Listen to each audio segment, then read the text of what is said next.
Amen. Amen. Bonjour tout le monde. Je m'excuse. Mon ordinateur arrive bientôt à plat.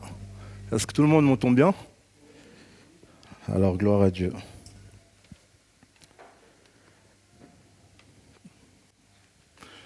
Alors, bon, je salue tous ceux que je n'ai pas eu l'occasion de saluer, de serrer la main.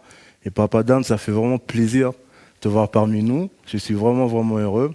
Et gloire à Dieu vraiment que tout s'est bien passé. Vraiment que toute la gloire lui revienne. Ce n'est pas les médecins. Le Seigneur a utilisé ces médecins afin de manifester aussi sa gloire de cette manière. Amen. Il y a environ un mois, j'ai vécu quelque chose de vraiment extraordinaire. Quand je vous dis d'extraordinaire, de vraiment surprenant. On sait qu'on a un Dieu miraculeux qui à chaque fois nous surprend. Mais là, je me suis dit, mais Seigneur, on est où? J'ai vraiment vu que Dieu, il a dit, Doris, je vais te montrer que je suis au contrôle de tout. Il m'a montré la démonstration de sa puissance. Je me suis dit, ok. Et juste pour vous dire mon état d'esprit en ce moment, je me sens un peu comme invincible, mais en Jésus-Christ. Je me sens vraiment invincible en Jésus-Christ. Pourquoi? Parce que non seulement je sais, mais je réalise que là en haut, là, on a un Père qui est vivant et qui veille sur tout. Quand je vous dis sur tout, mais sur chaque note, sur chaque aspect de notre vie. Et rien que le fait de vous en parler encore là maintenant, je vous avoue que je ne comprends pas trop. Mais vraiment que toute la gloire leur revienne. Et je nous invite vraiment, en cette matinée, à rentrer dans ces dimensions célestes. Dieu nous appelle à rentrer dans ces dimensions célestes. Amen. Mais avant d'arriver à ce court témoignage, Dieu m'a mis à cœur de vous parler d'abord de l'apôtre Pierre, un de ses disciples. Donc, qui est Pierre? Pierre était un pécheur. Et un jour, Jésus-Christ, il va à sa rencontre. Il lui dit, Pierre, viens, suis-moi. Pierre lui dit, non, Seigneur, le péché habite en moi. Je ne peux pas te suivre. Et Jésus-Christ lui dit, viens, suis-moi et je ferai de toi un pécheur. Amen, ça suit. Donc, Pierre va suivre Jésus-Christ pendant 3 ans environ. Et sur ce chemin, il va recevoir des enseignements. Pierre va avoir des miracles. Pierre va même guérir aussi des malades. Pierre va évangéliser. Pierre va même marcher un court instant sur l'eau jusqu'à ce qu'il tremblante un petit peu. Et Pierre est même l'un des premiers disciples à avoir reçu la révélation que Jésus-Christ est fils de Dieu. Donc je ne sais pas si on se rend compte, mais par rapport aux coutumes juives, avoir cette révélation qu'un homme qui est là devant moi est le fils du Dieu, là, de Moïse, tout ça, c'était juste quelque chose d'extraordinaire. Et d'ailleurs, Jésus le soulignera aussi en disant, c'est pas toi qui le sais, c'est Dieu qui t'a révélé. Amen. Et donc, durant ces 3 ans de ministère de Jésus, on arrive à la fin de son ministère et Jésus-Christ se retire sur le mont des Oliviers. Donc là, il est avec ses disciples et il est en train de les expliquer que bientôt, on va venir m'arrêter. Et lorsqu'on viendra m'arrêter, votre foi sera ébranlée. Vous allez tous m'abandonner. Donc vraiment, quand on rentre dans ce contexte-là, c'est la fin. Judas a déjà trahi Jésus, donc ça devient un peu compliqué pour Jésus-Christ. Il est gentiment en train de donner des petits indices que c'est vraiment la fin. Mais à ces mots, il y a Pierre, toujours le zélé, le plus fort de la bande, selon les écrits. Il dit, mais Seigneur, moi, même si les autres t'abandonnent, moi je te suivrai. Même s'il fallait passer par la mort, moi je te suivrai. Donc, on est vraiment dans ce contexte-là. Et je vous invite à aller dans le livre de Marc, à partir du chapitre 14. Et puis d'ailleurs, j'ai appris dernièrement que Marc n'était pas un disciple direct de Jésus-Christ. Certainement que certains d'entre vous le savaient déjà, mais moi, je ne savais pas. Et ce qui est marrant, c'est que le livre de Marc, c'est un des premiers livres de l'Évangile où Jean, ou Luc plutôt, et Matthieu se sont inspirés dedans. Donc c'est marrant parfois comme le Seigneur il fait les choses. Donc Marc chapitre 14, à partir du verset 27 jusqu'à 31, moi je suis dans la version du Semeur. Jésus leur dit, vous allez tous être ébranlés dans votre foi, car il est écrit, je frapperai le berger et les brebis s'enfuiront de tous côtés. Mais quand je serai ressuscité, je je vous précéderai en Galilée. Alors Pierre lui déclara, même si tous les autres étaient ébranlés, moi pas. Jésus lui répondit, vraiment, je t'assure, aujourd'hui, oui, cette nuit même, avant que le coq ait chanté 2 fois, tu m'auras renié 3 fois. Mais Pierre protesta avec véhémence. Ça veut dire qu'il était là, non, non, non, c'est pas vrai, moi je te suivrai. Hein. Donc il faut vraiment se mettre dans la peau du personnage. Même s'il me fallait mourir avec toi, je ne te renierai pas. Et tous disaient la même chose.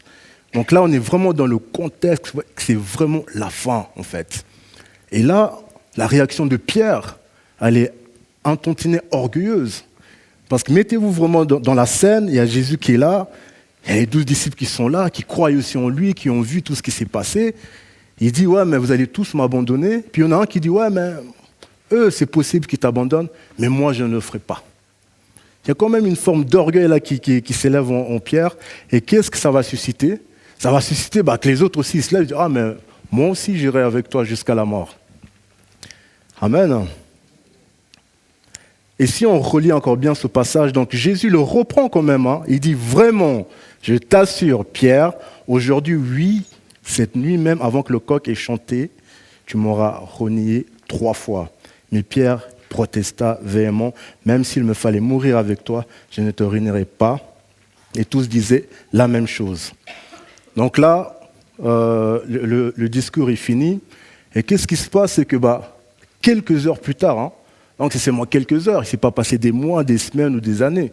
Seulement quelques heures plus tard, les soldats viennent arrêter Jésus-Christ. Hein. Donc ils arrêtent Jésus-Christ, ils l'amènent au palais du grand prêtre, hein, de mémoire. Et lorsqu'il arrive là-bas, et puis on le questionne, hein, est-ce que c'est vrai que tu dis que tu es le Fils de Dieu, tout ça? Jésus-Christ répond, c'est toi qui le dis, c'est toi qui le dis. Et au bout d'un moment, il confirme quand même une phrase, et le grand prêtre, il est outré, il déchire son habit, on n'a plus besoin de témoins, il faut le mettre à mort. Donc c'est exactement ce qu'ils vont décider, le mettre à mort. Mais entre-temps, mes frères et sœurs, comme on l'a chanté dans les chants, le roi des rois, le boss des boss, il s'est fait cracher dessus. Il s'est fait cracher dessus, il s'est fait fracasser, il s'est fait gifler, il s'est fait insulter en quelques heures. Hein. Donc c'est vraiment ce que Jésus-Christ est en train de vivre en ce moment.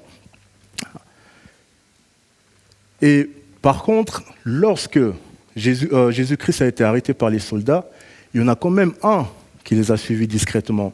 Et il s'appelle Pierre, hein, mes frères et sœurs. Donc Pierre, malgré ça, il a quand même suivi discrètement les soldats jusqu'au palais du grand prêtre, et lui maintenant il était dans la cour. Donc je fais bien le contexte pour qu'on soit vraiment plongé dedans. Et maintenant nous allons dans Matthieu chapitre 26, à partir du verset 69. Matthieu 26, versets 69 à 75. Pendant ce temps, Pierre était resté assis dehors dans la cour intérieure. Une servante s'approcha de lui et dit, « Toi aussi tu étais avec Jésus le Galiléen. » Mais Pierre le nia en disant devant tout le monde, « Je ne vois pas de qui tu veux dire. » Cette phrase, elle est juste magnifique. Hein. Ça veut dire qu'il y a une servante qui voit une personne et elle arrive à savoir que cette personne est avec Jésus-Christ. Donc vous voyez quel impact Christ il peut avoir envers nous juste en étant dans sa présence. Ce n'était pas écrit qu'il était disciple de Christ, hein, mais rien qu'en le voyant, toi là, je suis sûr que tu étais avec lui. Donc il y a quand même quelque chose qui se dégage spirituellement quand on est dans la présence de Dieu. Amen. Je continue, verset 70, mais Pierre le nia en disant devant tout le monde, je ne vois pas de ce que tu veux dire. Verset 71, comme il se dirigeait vers le porche pour sortir, une autre servante l'aperçut et dit à ceux qui étaient là, en voilà un qui était avec ce Jésus de Nazareth. Il le nia de nouveau et il jura, je ne connais pas cet homme. Après un petit moment, ceux qui se tenaient dans la cour s'approchèrent de Pierre et lui dirent, c'est sûr, toi aussi tu fais partie de ces gens, c'est évident, il suffit d'entendre ton accent. Alors Pierre se mit à dire, je le jure et que je sois maudit si ce n'est pas vrai, je ne connais pas cet homme, et aussitôt le coq chanta. Alors Pierre se souvint de ce que Jésus lui avait dit, Avant que le coq chante, tu m'auras renié 3 fois. Il se glissa dehors et se mit à pleurer amèrement. Qu'est-ce qui s'est passé, mes frères et sœurs? Qu'est-ce qui s'est passé entre-temps? On est parti d'un Pierre qui disait qu'il n'abandonnerait jamais Jésus-Christ et qu'il était prêt à mourir pour ça, et à un Pierre qui jure ne pas connaître ce Jésus-Christ et que Dieu le maudisse s'il ment. Donc en gros, si je traduis un peu aujourd'hui, c'est que Jésus me maudisse si je mens que je ne le connais pas. C'est ça que ça veut dire. Mais, gloire à Dieu, Jésus-Christ, il est là pour bénir et non pour maudire. Et la question qu'on peut aussi se poser, c'est où sont partis les autres disciples, en fait, hein? Ceux qui étaient aussi derrière eux, dans leur sursaut d'orgueil. Ouais, mais moi aussi, je vais te suivre. Vraiment, ils étaient là. Non, t'inquiète, on est avec toi, on va aller jusqu'au bout.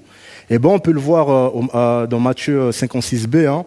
Alors, tous les disciples l'abandonnèrent et prirent la fuite. J'aimerais juste m'arrêter sur ce mot fuite-là qui m'a interpellé encore hier soir. Ils ont pris la fuite. Ce n'est pas qu'ils sont partis. Lorsqu'on prend la fuite, ça veut dire qu'on est en train de fuir quelque chose. Vous voyez la différence? Ce n'est pas qu'ils ont vu les soldats qui sont arrivés, bon, c'est Jésus que vous voulez prendre, et puis, ok, très bien, Jésus part, et puis ensuite après, ils partent. Non, ils ont abandonné Jésus et ils ont pris la fuite. Lorsqu'on fuit quelque chose, ça veut dire qu'ils sont partis en étant conscients que la chose qu'ils sont en train de fuir là, c'est ce qui allait arriver à Jésus-Christ. Parfois, il faut juste s'arrêter sur ces petits détails. Donc là, clairement, qu'est-ce qui s'est passé? Pierre, il veut sauver sa peau. Hein. Il ne veut pas mourir. Il ne veut pas mourir. C'est pour ça qu'il le nie. Il dit, mais que je sois maudit. Non, je ne connais pas ce Jésus, simplement parce qu'il veut sauver sa peau. Et j'aimerais juste rappeler que là où Jésus-Christ il est, c'est comme s'il est en garde à vue. Hein. Vous savez ce que c'est une garde à vue? Moi, j'ai déjà fait plein de gardes à vue. Et lorsqu'on est en garde à vue, on a juste envie d'une chose, d'avoir une personne qui vient nous soutenir.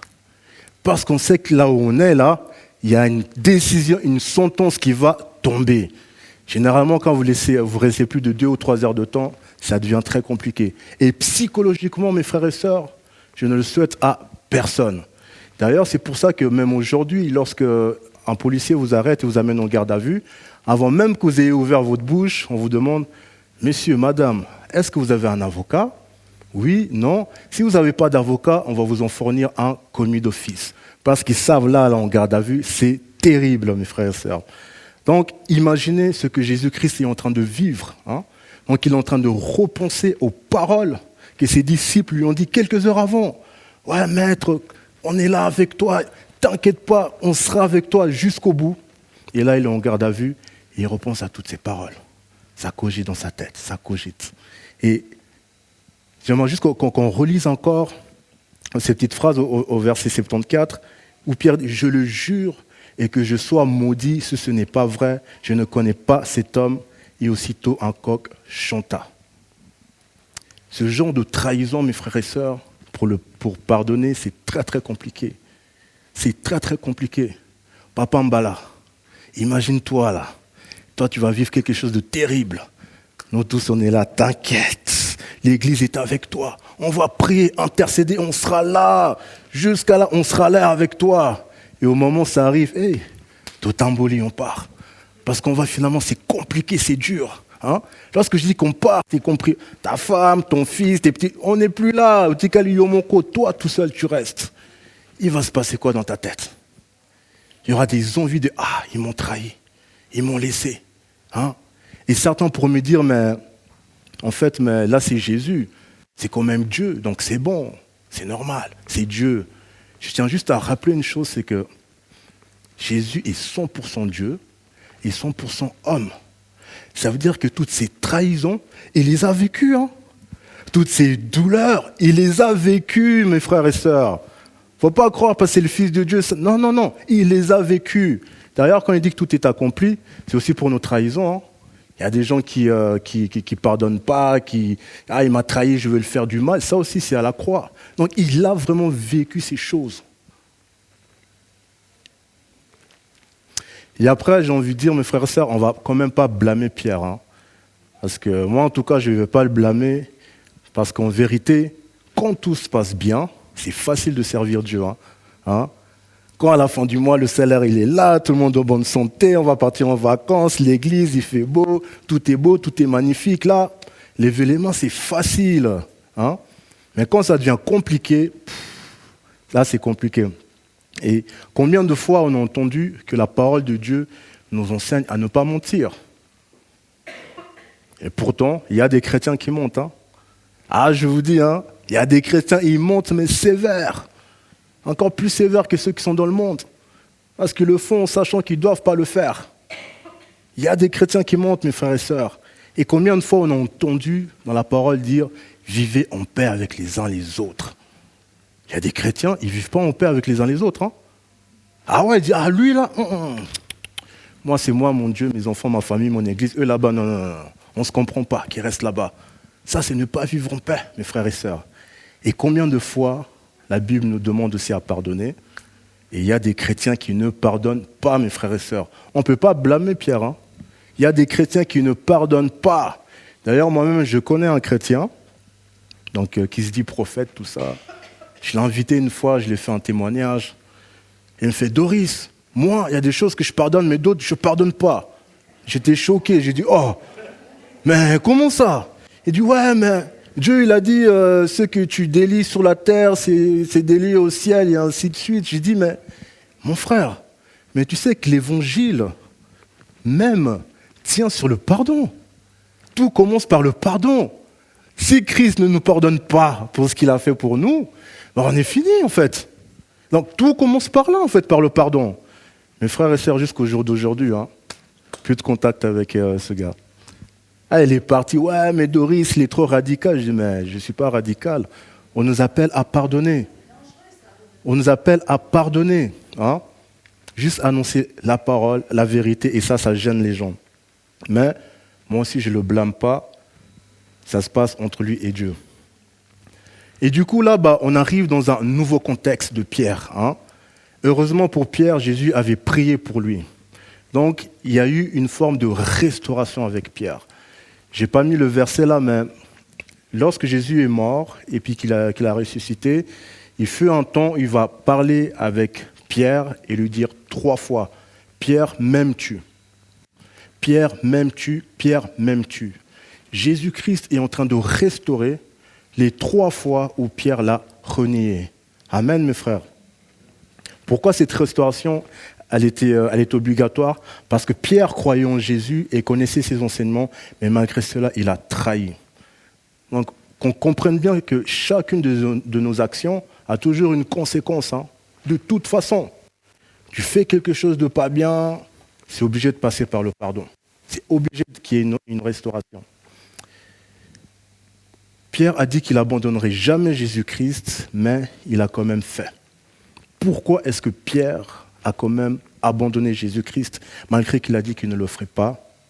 Parce que Pierre n'était pas encore une nouvelle créature. Le thème de mon message, c'est une nouvelle créature. Pierre n'était pas encore une nouvelle créature, mes frères et sœurs. Je ne veux pas choquer, parce que pendant ces 3 ans, on sait tout ce qu'il a vécu avec Jésus-Christ, mais malgré ça, Pierre n'était pas encore une nouvelle créature. Et on ne peut pas le blâmer aussi pour ça. Et croyez-moi qu'après ce que Pierre a vécu, il ne pouvait qu'avoir un changement. Après ce que Pierre a vécu, il ne pouvait qu'avoir du changement. Pourquoi? Parce que Pierre se sentait minable. Il se sentait comme moins que rien. Donc il y a eu une espèce de dépouillement de lui-même parce qu'il a réalisé que l'homme en qui il croit, qui est Dieu lui-même, il a renié. Il n'a pas renié en secret, il n'a pas renié parce que sa vie était entre guillemets en danger évidente, mais il a renié devant le monde, devant les gens en fait. Et ça en fait, ça l'a complètement et totalement dépouillé de lui-même. Et lorsque Pierre a été dépouillé, à partir de ce moment-là, Dieu a pu commencer un vrai travail avec lui. À partir de ce moment, Dieu a pu commencer un vrai travail avec lui. C'est vrai qu'on peut vouloir servir le Seigneur avec nos propres forces, mais s'il y a des choses là, qui sont encore là, qui ne sont pas dépouillées, mes frères et sœurs, ça ne va pas avancer. Ça ne va pas avancer. À un certain moment, quand le Seigneur voudra vous faire monter à un palier plus haut, on ne pourra pas parce qu'il y a des lois spirituelles qui sont là, qu'on le veuille ou pas. Tu ne te dépouilles pas. Tu ne peux pas recevoir des choses célestes pour monter plus haut, mes frères et sœurs. Et Pierre, malgré toutes ses connaissances, malgré tous les miracles, malgré les multiplications des pains, tout ce qu'il a vu, il a même guéri des malades, il ne pouvait absolument rien se passer parce qu'il n'était pas encore une nouvelle créature. Mais, gloire à Dieu, Pierre est rempli du Saint-Esprit. Pierre, maintenant, parle ouvertement de Jésus-Christ en public. Donc là, Christ est venu, il y a eu la passion, il est monté au ciel, il a donné le Saint-Esprit aux disciples, tout ça. Et maintenant, Pierre, il guérit les malades, il ressuscite les morts. Et après même un discours de Pierre, il y a 3000 personnes qui donnent leur vie à Christ. Et ce qui se passe là, dans ce contexte-là, c'est qu'ils vivent une période de persécution. Il y a d'un côté les pharisiens qui persécutent les chrétiens. Et de l'autre côté, il y a qui ? Il y a les Romains qui persécutent aussi les chrétiens. Et durant ce temps un peu chaotique pour les chrétiens qui se cachent un peu partout comme des ermites, Pierre, il est jeté en prison. Et après ce contexte, nous allons lire dans Actes, chapitre 12, à partir du verset 5.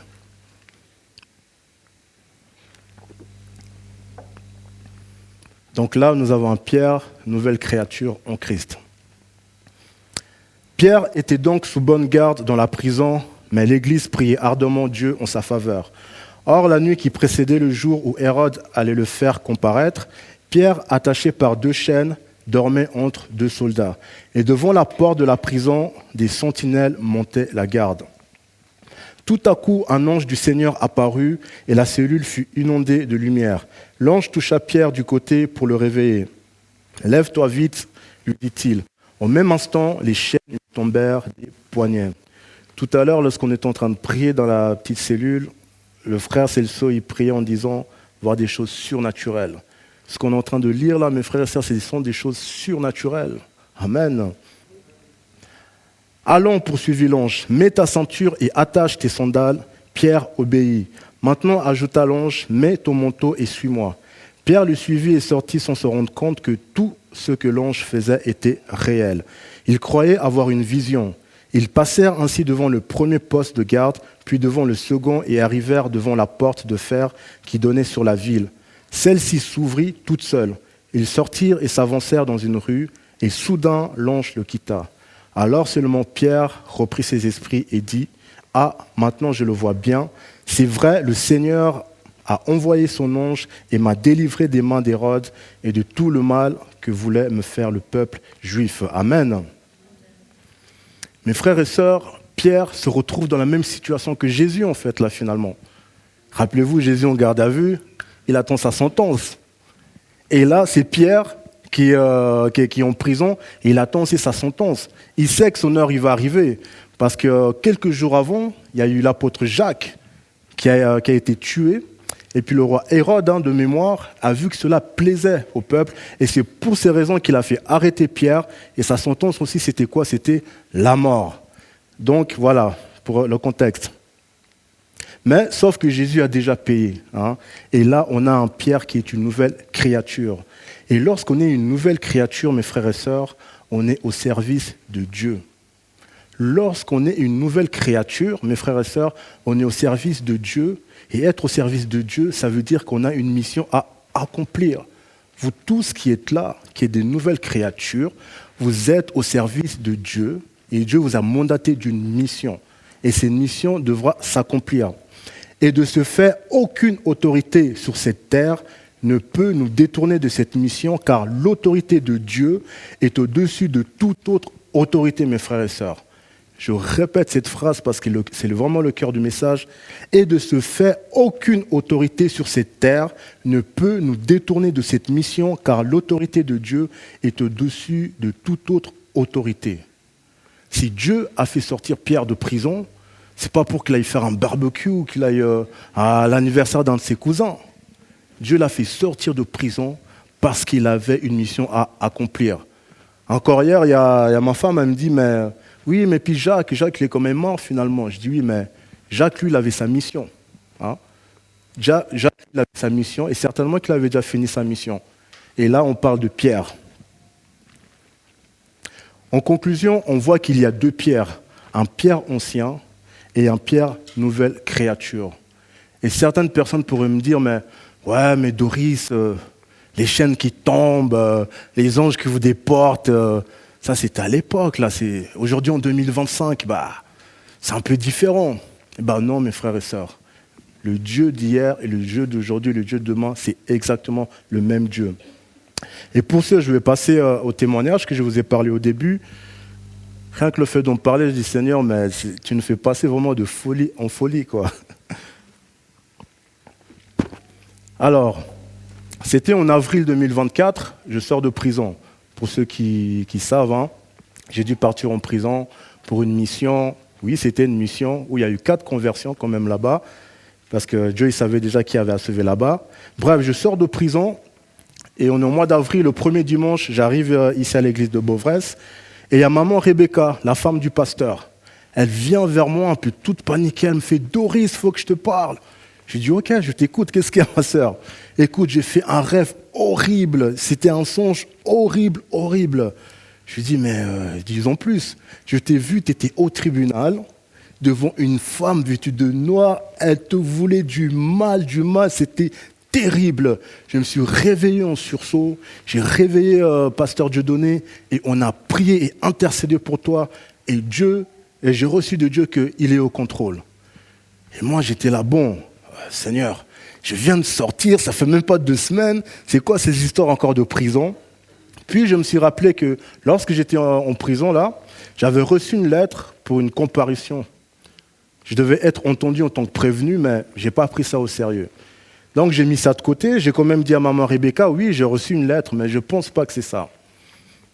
On arrive, on était toujours 2024, il y a un ami à moi d'enfance qui m'appelle, qui me dit « Doris, écoute, j'aimerais bien t'inviter à notre église, il y a un prophète du nom de Kali qui va venir. » Moi j'ai dit « Ouf, c'est moi les titres là, des prophètes et bishops, là, je ne suis pas là-bas dedans moi.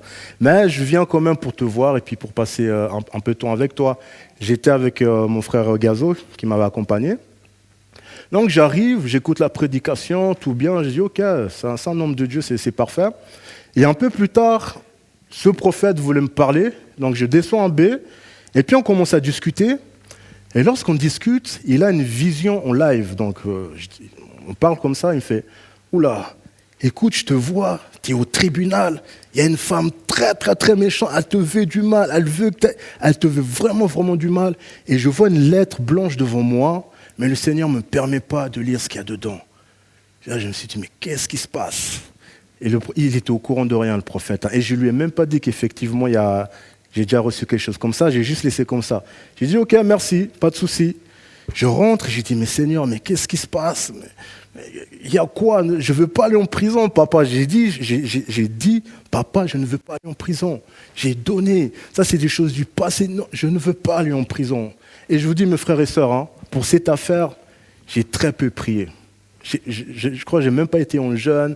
J'ai juste dit, Seigneur, je ne veux pas aller en prison.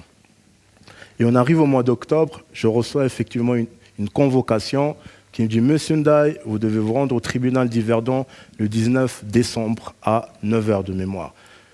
Et là, je me dis, c'est bon, ça y est, on y est. Ce qui a commencé par des songes, des avertissements, en fait, se matérialise vraiment. Et la veille, avant d'y aller, je prie, j'ai dit, Seigneur, bon, voilà. Le Seigneur, il me dit, Doris, lorsque tu seras au tribunal, accepte tout ce dont on t'accuse. J'ai dit, oh, Seigneur, mais non, il faut que je... Non, Doris, accepte tout ce dont on t'accuse. J'arrive le lendemain, donc on est le 19 décembre 2024, hein, il y a environ un mois en arrière, il y a mon avocat qui arrive, qui me dit, Monsieur Ndaye, on reste sur la version qu'on a dit, parce que là, vous allez faire de la prison de toute façon. Et si vous changez de version, Monsieur Ndaye, c'est la prison assurée, ça va être lourd. Et plus on avançait, plus je sentais en fait c'était quelque chose de quand même sérieux. Je me disais, mais en fait, en rentrant là, je peux ressortir avec les menottes et c'est parti pour 2 à 5 ans de prison en fait. Donc j'en étais vraiment là. Donc on rentre, avant de rentrer dans la salle, j'appelle ma femme. J'ai dit, t'as pas reçu quelque chose pour moi de la part du Seigneur? Elle m'a dit, j'ai reçu 2 choses pour toi. Que désormais, toutes les choses du passé appartiennent au passé et que désormais, toutes choses sont devenues nouvelles. Je crois que je l'ai un peu mal prononcé, mais vous avez compris. Et deuxièmement, le Seigneur, il veut des juste balance. Et ce qui concerne le poids, il en fait son affaire. C'est dans Proverbes. Mes frères et sœurs, je rentre dans la salle. J'ai jamais vécu quelque chose de comme ça. Chaque mot, chaque virgule, chaque point, chaque exclamation que je disais, la juge me tapait dessus. Boum, et boum, et boum. Eh mais monsieur Ndaye, de toute façon, vous irez en prison. Je me suis dit, mais qu'est-ce qui se passe ici? Et à un moment, elle me donne une pause. Je vais vers mon avocat, je regarde, je dis, mais est-ce que c'est normal ce qui se passe ici? Est-ce que c'est normal qu'elle s'acharne autant sur moi comme ça? Mon avocat était un peu stupéfait. C'était un peu une première fois de voir une juge qui s'acharne autant sur une personne. Et je ne comprenais pas ce qui se passait. Et tout d'un coup, je lui ai dit, écoutez, monsieur, je ne suis pas en paix. Hier, le Seigneur m'a dit d'accepter tout ce dont on m'accuse. Mon avocat, pétage de plomb. Monsieur Ndaye, mais non, je connais mon affaire, j'ai ma ligne de défense. Si vous faites ça, vous irez en prison. Et n'oubliez pas qu'il y a l'expulsion derrière. Si vous acceptez tout, monsieur Ndaye, vous allez faire 2 à 5 ans de prison. Et juste après votre prison, on vous met les menottes dans l'avion, c'est parti pour le Congo. Je dis, écoutez, je ne me sens pas en paix. Je préfère aller au Congo et faire de la prison et être en accord avec mon Dieu plutôt que de désobéir et puis être un homme libre. Donc on retourne dans la salle. J'ai dit, madame la juge, monsieur le procureur, veuillez m'excuser. J'ai tenté de nuancer mes paroles et je ne suis pas en paix avec mon Dieu. Donc il faut savoir qu'entre-temps, j'ai dû expliquer ce que je fais, tout ça, bref. Et j'accepte tous les faits en fait, pour lesquels on m'accuse. Et mon avocat, il m'a dit, au moins, ils vont diminuer votre peine. J'ai dit, j'accepte absolument tout. Et la juge qui était déjà là dans ses dossiers, lève la tête. Vous avez dit quoi, monsieur? J'ai dit, j'accepte absolument tout. C'est ce que mon père, qui est dans les cieux, qui m'a dit d'accepter. Ok, monsieur le procureur, vous avez quelque chose? La partie adverse, vous avez quelque chose? En fait, tout le monde a été stupéfait. Écoutez, monsieur le juge, on avait préparé nos plaidoiries, mais monsieur accepte tout. On n'a plus rien à dire, on va lancer la sentence. La juge, elle fait une petite pause, elle nous donne une petite pause, on sort. Et je tiens juste à dire aussi que toutes les requêtes qu'on avait faites par rapport à ce jugement, tout a été refusé. Quand je vous dis tout, mais absolument tout, j'ai jamais vu ça. La seule chose qui a été autorisée, c'est que je puisse venir avec un témoin, et c'était le pasteur Dieudonné. Évidemment, qui est venu en retard. Et donc, voilà, on est dans la salle. Donc, on sort de la salle, on fait une pause. Et là, je sens comme un mouvement spirituel. Je sens comme si le ciel s'est ouvert, comme si les anges sont descendus, qu'il y avait un combat qui se passait spirituel. Je n'arrive pas à l'exprimer avec le mot, mais il y avait du mouvement, mes frères et sœurs. Tout d'un coup, je vois la juge qui sort, qui fait des allers-retours. Je vois le procureur qui fait des allers-retours, le greffier avec les feux. Je me suis dit, mais qu'est-ce qui se passe? Et à un moment, il y a le greffier qui va dire à pasteur Dieudonné, monsieur, on n'a plus besoin de vous, vous pouvez rentrer chez vous. Pasteur Dieudonné, il est parti, donc il est venu pour rien. Il est venu en retard, il est venu pour rien, bref. Et puis donc, on retourne dans la salle. Et mes frères et sœurs, moi, j'étais déjà prêt. Je me préparais déjà psychologiquement, voilà. Peut-être le Seigneur, il veut que j'aille évangéliser encore là-bas. Et on arrive devant la juge, et la juge, elle commence. Bon, monsieur Ndaye, au vu de vous passer, puis de ça, puis de ça. J'écoutais plus, c'était trop pour moi. Émotionnellement, j'étais plus là. Et à un moment, elle s'arrête, mes frères et sœurs, et elle dit, monsieur Ndaye, je suis obligé de vous condamner, parce que votre affaire est en lien avec une autre condamnation que vous avez déjà faite, mais je ne vais pas vous condamner. J'étais là, mais comment ça? Vous êtes obligé de me condamner, mais vous n'allez pas me condamner. Elle dit, la personne qui est là devant moi, ce n'est pas la personne qui est dans mes feuilles ici. La personne que je vois devant moi, c'est une nouvelle créature. Mes frères et sœurs, j'étais posé comme ça, qu'est-ce qu'elle vient de dire? Monsieur Ndaye, si vous n'allez pas en prison, c'est parce que vous êtes une nouvelle personne. La personne qui est dans ces papiers n'est pas cette nouvelle créature qui est devant moi. Mes frères et sœurs, cette juge n'est pas croyante ou quoi que ce soit, mais à cet instant précis, c'était Dieu qui est en train de me parler en direct, en live. Je sentais le Seigneur là en train de dire, puisque tu es une nouvelle créature, puisque tu es en moi, j'ai une autre mission pour moi. Ta mission, ce n'est pas d'aller. Mon autorité est au-dessus de toute autre autorité, car tu es une nouvelle créature et tu as une mission à accomplir. Est-ce qu'on peut applaudir le Seigneur, s'il vous plaît?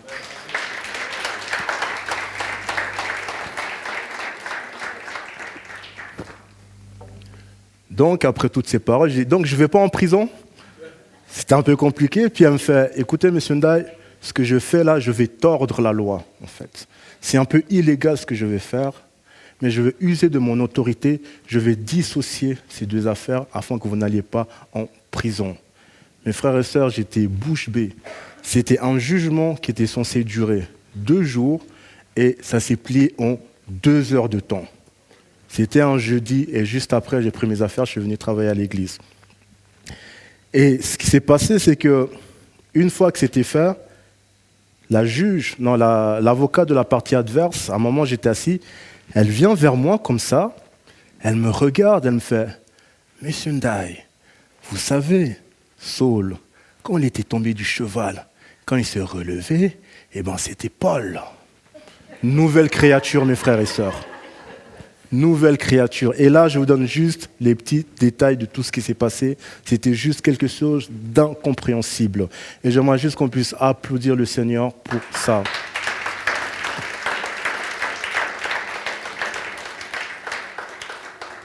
Donc, conclusion, comme Pierre, si Dieu n'a pas permis que j'aille en prison, c'est parce que j'ai une mission à accomplir. Donc, vous aussi, mes frères et sœurs, vous avez cette mission à accomplir. C'est vrai que parfois, on est dans notre mission, dans ce qu'on a à faire, et on voit des montagnes, on voit des barrages, je dis, oh, c'est trop compliqué, j'y arriverai pas. Mais Dieu, il aime quand c'est compliqué comme ça. Parce qu'il peut prouver qu'il est Dieu. Il peut prouver qu'il est Dieu. Moi, ce que j'ai vécu là, j'ai jamais vu ça, mes frères et sœurs. Tu ne peux pas aller devant un juge, dire oui, tu es fautif, les preuves ils sont là. Tu risques entre 2 à 5 ans de prison, c'était obligé. Mais malgré ça, je lui ai dit non, tu es une nouvelle créature, tu es à moi. Amen. Alors j'espère que ce message va encourager quelqu'un. J'espère que ceux parfois qui sont un peu sceptiques lors des moments durs, lui disent mais ce Dieu finalement il est loin. Non, c'est pas qu'il est loin. Il fait déjà des choses peut-être que vous ne voyez pas, mais vous verrez qu'à un certain moment il va dire bon, pour le mois de mai, je sais pas, le 14, je vais démontrer à mon fils Gazo, je vais manifester ma puissance pour lui et qu'il voie aussi. Et c'est vraiment le message que le Seigneur m'avait mis à cœur pour nous ce matin, Église des Beauvresses. Et pour finir, je lirai juste ce petit passage dans 2 Corinthiens, chapitre 5 à 17. Le mot de la fin. Ainsi, celui qui est uni au Christ est une nouvelle créature. Ce qui est ancien a disparu. Voici ce qui est nouveau est là. Prends cette phrase pour toi, mon frère. Jésus-Christ le dit encore. Ainsi, ce qui est uni à Christ est une nouvelle créature. Ce qui est ancien a disparu. Voici ce qui est nouveau est déjà là, mes frères et sœurs. Amen. Je vous invite à vous lever. On va prier. Et après, je laisserai la place à mon frère Wilson. J'avais pas tellement mis des sujets de prière, mais je sais que nous tous qui sommes là, on a tous un Goliath là. Personne ne peut me dire en ce moment, ah, tout se passe bien dans ma vie. Moi, je dirais que tu es un menteur. Parce que si tu es une créature nouvelle en Christ, Dieu a mis des situations pour te faire élever, pour te faire partir encore un peu plus haut. Donc tu vas simplement prier pour la situation dans laquelle tu es en train de vivre, où tu vois que c'est compliqué, tu dis j'y arriverai pas, ah mais c'est toujours la même chose. Dis Seigneur, tu es mon Père, je veux que tu manifestes ta puissance comme tu l'as fait pour Pierre. Je veux que tu manifestes ta puissance comme tu l'as fait pour Doris. Parce que nous aussi on croit en toi. Nous aussi on croit en toi, tu l'as fait pour lui, fais-le aussi pour moi. Il faut confronter Dieu avec sa parole. Il ne peut pas détourner ses yeux de sa parole. Amen. Tu sais quel est ton sujet, tu sais quel est ton Goliath, tu sais quelle est ta montagne. Prie pour ça et laisse Dieu agir. Amen.